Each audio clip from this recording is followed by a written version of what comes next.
अस्सलाम वालेकुम, मैं हूं फैसल रहमान और आज एक और वीडियो के साथ आपकी खिदमत में हाज़िर हुए हैं।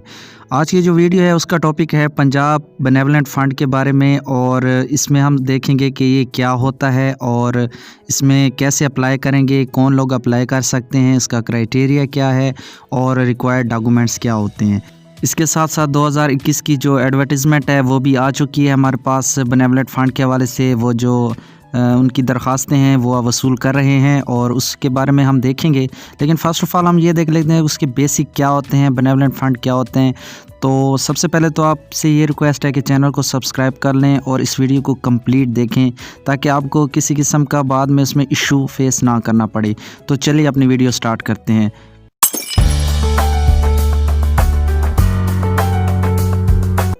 What is Punjab benevolent fund scholarships. सबसे पहले देखते हैं कि ये होता क्या है। ये गवर्नमेंट ऑफ पंजाब की तरफ से एक स्कॉलरशिप्स का जो प्रोग्राम स्टार्ट किया गया था। जितने भी गवर्नमेंट एम्प्लॉयज़ हैं उनके जितने भी बच्चे होते हैं जो स्टडी कर रहे होते हैं उनको एक फैसिलिटेट करने के लिए एक प्रोग्राम बनाया गया था। इसमें ये होता है कि जितने भी आपके वालिद अगर हैं किसी जॉब में हैं या रिटायर्ड हो चुके हैं या दौरान जॉब फ़ौत हो चुके हैं तो उनको एक स्कॉलरशिप्स ऑफ़र की जाती है कि अगर उनके बच्चे या तो मैट्रिक के बाद कहीं एडमिशन ले रहे हैं, एफएससी के बाद ले रहे हैं, तो उनको ये एक फैसिलिटी दी जाती है। अच्छा, इसमें एक चीज़ मैं ऐड करना चाहूँगा। जो पहले स्कॉलरशिप होती थी उसमें ये होता था कि मास्टर के बाद भी वो स्कॉलरशिप प्रोवाइड करते थे बच्चों को, लेकिन अब इसको ख़त्म कर दिया गया है और अब जो अंडर ग्रेजुएट प्रोग्राम तक इसको लिमिटेड कर दिया है। मीन ये है कि आप एफएससी के बाद अगर एडमिशन ले रहे हैं तो आपको सिर्फ अंडर ग्रेजुएट प्रोग्राम तक ही स्कॉलरशिप अवेलेबल होगा, मीन के 16 ईयर एजुकेशन तक। इसके बाद अगर हम इसकी कैटेगरीज़ की बात करें बेनेवलेंट फ़ंड की, तो इसकी दो कैटेगरीज़ होती हैं, एक गेज़टेड ऑफिसर के लिए और एक नॉन गेज़टेड के लिए। नॉन गेज़टेड से मुराद ये होता है कि 1 से लेकर 16 ग्रेड तक जितने मुलाजमीन होते हैं और गेज़टेड जो 16 से अबव जितने भी होते हैं। इनकी जो होती है डिवीज़न वो मुख्तलिफ होती है कि मेन जो स्कॉलरशिप्स की होती हैं रेट्स होते हैं वो गेज़टेड के लिए और होते हैं और नॉन गेज़टेड के लिए और होते हैं। ये स्क्रीन पर आपको जो डिवीज़न है ये सारी आपको नज़र आ रही होगी। इसके बाद एक और स्पेशल कैटेगरी होती है, वो ब्राइट स्टूडेंट्स के लिए होती हैं जो ज़्यादा लाइक होते हैं, जिनके मार्क्स बहुत ज़्यादा हाई होते हैं। उनके लिए जो स्कॉलरशिप्स हैं वो रेट्स थोड़े ज़्यादा हो जाते हैं क्योंकि वो ब्राइट स्टूडेंट्स होते हैं। उसका भी आप स्क्रीन पर देख रहे होंगे, उनके रेट्स ये होते हैं, आप इनको चेक कर सकते हैं। जी, तो ये कुछ इसका बेसिक इंट्रोडक्शन था। अब चलिए अब जो आने वाले मौजूदा हैं 2021 की एडवर्टाइजमेंट वो देखते हैं, उसके कंप्लीट डॉक्यूमेंट्स और उसके फॉर्म वगैरह पर डिस्कस करते हैं। तो चलिए स्टार्ट करते हैं। जी, तो ये 2021 की एडवर्टाइजमेंट है। इसमें सबसे पहले आप एहलियत का मेयार देख सकते हैं, आप इसको कंप्लीट पढ़ेंगे। इसमें जो लिखा हुआ है कि कितने बच्चे हों वो दे सकते हैं, नंबरों का क्राइटेरिया लिखा हुआ है, ये सब आप पढ़ लेंगे।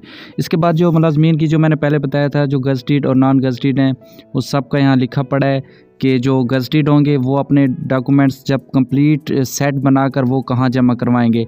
सबसे पहले जो गेज़टेड मुलाजमीन है उनका जो है वो ऊपर लिखा हुआ है सूबाई जो बहबूद बोर्ड है उसका कायद-ए-आज़म रोड लाहौर, उस पर जमा करवाएंगे। और जो नॉन गेज़टेड है वो कंप्लीट सारे अपने हल्के में डिप्टी कमिश्नर जिसको मतलब डीसी ऑफिस में सारे उसको सेट बनाकर वो अपने वहाँ जमा करवाएंगे। इसके नीचे सारे आप ये पढ़ लेंगे, इसको काफ़ी तफसील से आप पढ़ लेंगे। ठीक हो गया जी। सबसे पहले तो इसका जो पॉइंट है तरीक़ेकार का वो ये है कि जितने भी दरख्वास्त आप लेंगे उसको अपने जहाँ से आप पढ़ रहे होंगे, स्टडी कर रहे होंगे, वहाँ से आपने अटेस्टेड करवाना है अपने हेड ऑफ़ डिपार्टमेंट से, या आप अगर कॉलेज में हैं तो वहाँ के प्रिंसिपल से आप क्या स्कूल की मोर अटेस्ट करवाएंगे कि वो आप इस स्कूल से पढ़ रहे हैं। सेकंड वन जो पढ़ा है वो ये है कि क्या चीज़ आपको कागजात ज़रूरत होंगे। उसमें आपने सबसे पहले तो अपना आईडी कार्ड या बे फार्म जो भी बना हुआ है शनाख्ती कार्ड, उसको एक कॉपी और वो भी अटेस्ट मतलब किसी ऑफिसर से आप अटेस्ट करवाएंगे। इसके बाद आपके वालिद और वालदा दोनों की attested photo copies of ID card मतलब शनाख्ती कार्ड की 2 कापियाँ वो भी लाजमी लगवाएंगे। इसके बाद ये होता है कि अगर आपके वालिद हाजिर सर्विस हैं तो आप उसकी जो स्लिप होती है पे स्लिप वो निकलवाएंगे। اس کو بھی اٹیسٹ کر کے ساتھ لگائیں گے۔ اس کے بعد اگر وہ ریٹائرڈ ہو چکے ہیں تو پھر کیا ہے کہ ان کی پینشن بک لگے گی، جس پہ ان کو پینشن ملتی ہے، وہ آپ اس پہ بھی اس کی کاپی لے کر اٹیسٹ کر کے ساتھ لگوائیں گے۔ اس کے بعد آپ کو یہ بتاتے چلوں کہ بینیولنٹ فنڈ بیسیکلی جو یہ ہوتا ہے، یہ ہر ملازمین کی پے سے آلریڈی کاٹا جاتا ہے ان کے فردر فیوچر کے لیے۔ تو اگر آپ کی کٹوتی ہو رہی ہوتی ہے سرکاری ملازمین کی باقاعدگی سے، تو اس کے ساتھ آپ اس کا جو فارم ہوتا ہے اس کا نکلتا ہے، تو وہ آپ چلان 32A کے ساتھ اس کو فراہم کریں گے، اور وہ بھی کیا آپ نے کاپی اٹیسٹ کرنی ہوگی، ٹھیک ہے۔ تو اس کے بعد کیا ہوتا ہے کہ اگر آپ جس یونیورسٹی سے پڑھ رہے ہیں تو اس کا جو ریسنٹ رزلٹ ہے اس کی ایک کاپی یونیورسٹی سے نکلوا کر اور اس کو اٹیسٹ کر کے بھی ساتھ لگوائیں گے۔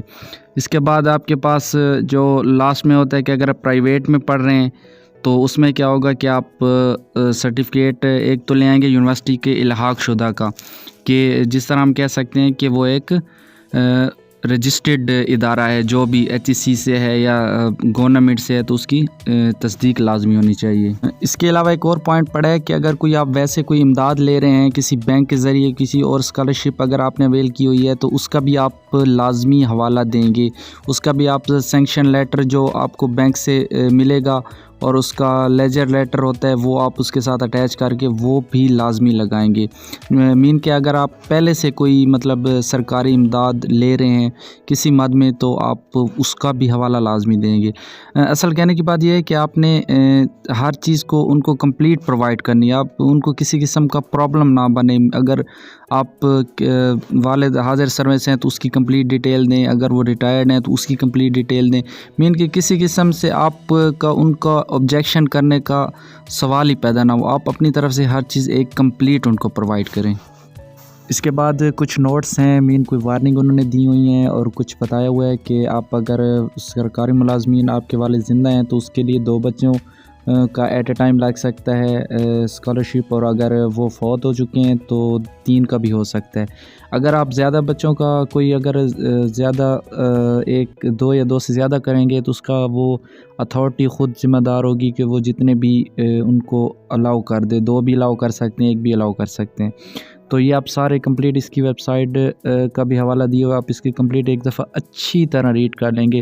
اس کی وجہ یہ ہے کہ بعض اوقات ہم اس کو بس سرسری دیکھتے ہیں، بس ٹھیک ہے بھئی ہو گیا، اور یہی غلطی ہے۔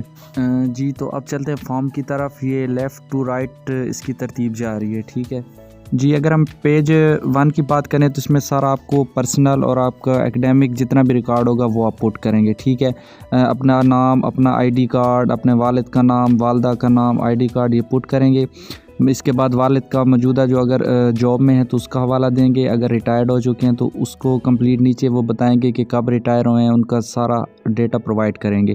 اس کے بعد اینڈ میں آئیں گے تو آپ کے جو ایجوکیشن کے بارے میں ہے کہ جو اگر ڈگری کی ہے آپ نے یا آپ نے کالج یا اسکول سے جو پاس کی ہے اس کا بتائیں گے، اسکول سے اس کی کیا کر جائیں گے تصدیق کروائیں گے۔ نیکسٹ پہ آ جائیں تو اس میں ہمارے پاس جو بیسک ہے وہ آپ کا موبائل نمبر اور اس کے بعد سارا ڈیٹا پرووائڈ کریں گے۔ تصدیق نامہ ہے کہ آپ تصدیق کریں گے کہ میں فلاں ہوں۔ اس کے بعد ادارے والوں سے تصدیق کرائیں گے، اور جہاں آپ کے والد کام کرتے ہیں یا ریٹائرڈ ہو چکے ہیں اس کی بھی تصدیق کروائیں گے۔ اور لاسٹ میں یہ ہے کہ آپ پڑھ لیں گے، اس میں چیک کریں گے کہ آپ نے سارے ڈاکومنٹ اٹیچ کر لیے ہیں، آپ کا کوئی ڈاکومنٹ رہ تو نہیں گیا، اور آپ اس کو سب کمبائن کریں گے اور ایک سیٹ بنا لیں گے، ایک اس کو سٹیپل کر کے ایک سیٹ بنا کر اس کو انویلپ میں ڈال کر اس کو آپ بذریعہ ڈاک، TCS جہاں بھی آپ نے بھیجنا ہو، اگر آپ گزٹڈ کی صورت میں ہے، ٹھیک ہے، اس کا پتہ لکھا ہوا ہے، اور اگر آپ نان گزٹڈ ہیں تو اس کو آپ متعلقہ جو DC آفس ہے اپنے ضلع کا وہاں جمع کروائیں گے۔ جی تو یہ ہمارے پاس جو بینیولنٹ فنڈ تھا اس کا کچھ انٹروڈکشن اور کمپلیٹ ڈیٹیل تھی، اور اس کے بعد میں جو ویب سائٹ ہے وہ ڈسکرپشن میں بھی دے دوں گا۔ تو اگر آپ نے اپلائی کرنا ہے تو اس کی جو ڈیٹ ہے وہ جنوری سے لے کر اور مئی تک، اس کی 30 مئی تک اس کی ڈیڈ لائن ہے۔ امید کرتا ہوں یہ ویڈیو آپ کو پسند آئی ہوگی۔ اس کو کائنڈلی ہمارے چینل کو سبسکرائب کر دیں، اس کو لائک اور شیئر بھی لازمی کر دیں۔ Thank you very much.